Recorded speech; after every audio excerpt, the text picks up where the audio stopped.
this video, we will show you how to open and close outline shapes, how to break big objects into smaller ones, and how to join smaller objects into a bigger one. Let's see how it works. These are two independent objects. By combining them, you can handle them as one.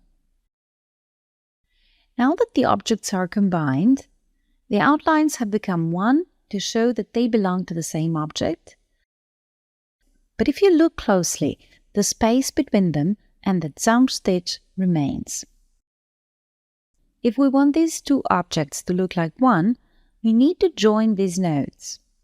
Select both nodes, right-click, and from the appearing menu, use the Join Nodes option. Now there is no space between the initial two objects. The two objects have become one, but this is not a closed object. To make it a closed object, you need to close the outline.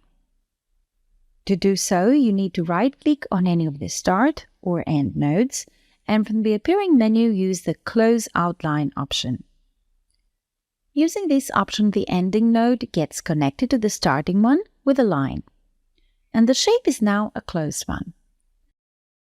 There are also cases where you need to break one object's curve into subcurves and possibly create smaller objects. In that case, you need to open the outline. Right-click on a node and use the Split Outline option. The outline is now open and the stitches are gone. By opening at the second point, you can split the outline into more parts. Now you may break this into two objects. If you close the outline of each sub-object, you can create two separate fill objects.